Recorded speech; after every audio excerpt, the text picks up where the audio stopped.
नमस्कार, आप देख रहे हैं आपका अपना चैनल द वंदे भारत। बजाज के चेतक ने एक बार फिर स्कूटर की दुनिया में वापसी की है, लेकिन इलेक्ट्रिक अवतार में। इस नए चेतक की तुलना अगली पीढ़ी के उन सदस्यों से की जा सकती है जो सफल फिल्म स्टार हैं। इलेक्ट्रिक चेतक के लिए यह युग उस वक्त से पूरी तरह से अलग है जब वह बजाज चेतक हुआ करती थी और लाखों लोग उसे खरीदने के लिए कई दिनों का इंतजार करते थे। बजाज ऑटो के चेयरमैन राहुल बजाज ने ऑटो कार प्रोफेशनल को बताया कि 10 साल की डिलीवरी अवधि कोई मजाक नहीं है। बजाज के चेयरमैन बजाज ऑटो में 1965 से 2005 तक शीर्ष पद पर बने रहे और उनकी अगुवाई में ही कंपनी ने 1972 में चेतक स्कूटर पेश किया। चेतक को वेस्पा के स्प्रिंट मॉडल से लिया गया था, जिसके साथ बजाज ऑटो का एक तकनीकी सहयोग था। 33 साल बाद चेतक को चरणबद्ध तरीके से समाप्त कर दिया गया। इसके बाद बजाज ऑटो की यात्रा केवल मोटरसाइकिल बनाने के रूप में शुरू हुई। बजाज शायद स्कूटर निर्माण को तब तक जारी रखना चाहता था जब तक कि एक स्कूटर के लिए भी खरीदार बाजार में हो। हालांकि बजाज ऑटो द्वारा मोटरसाइकिल निर्माण का जो समय चुना गया वो बिल्कुल सही था। बता दें कि 16वीं शताब्दी में हल्दी घाटी की लड़ाई में महाराणा प्रताप द्वारा सवार घोड़े के नाम पर चेतक का नाम रखा गया था। बजाज कहते हैं कि ये भी मॉडल के महत्व के लिए आंशिक रूप से जिम्मेदार था।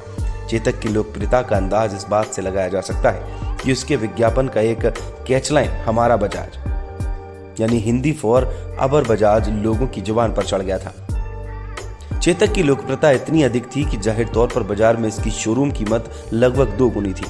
देश भर में लाइसेंस राज यानी 1951 से 1991 जिसने निर्माताओं को अपनी इच्छा से चेतक का उत्पादन बढ़ाने की अनुमति नहीं दी और यही वजह थी कि चेतक के लिए प्रतीक्षा अवधि करीब 10 साल तक के लिए बढ़ा दी गई थी, जो संभवतः एक विश्व रिकॉर्ड है।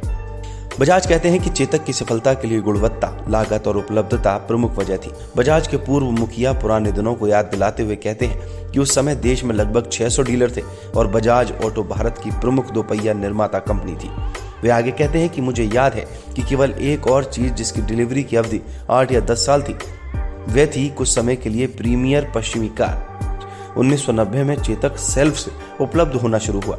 उस वक्त एक अखबार के विज्ञापन में घोषणा की गई कि बजाज ऑटो दुनिया के सबसे बड़े स्कूटर निर्माता के रूप में उभरा और चेतक के लिए बोल्ड में नो वेटिंग का भी जिक्र किया। अब जैसे कि ई मोबिलिटी को वैश्विक ऑटो उद्योग के भविष्य के रूप में देखा जाता है और स्कूटर भारत नए युग के ईवी बजाज की अगुवाई कर रहे हैं, ऐसे में स्कूटरों का नायक रहा बजाज ऑटो एक बार फिर से कमान संभालने के लिए बाजार में लौटता है। लेकिन इस बार ये चेतक के रूप में अपनी पहचान बनाना चाहता है, न कि बजाज चेतक के रूप में।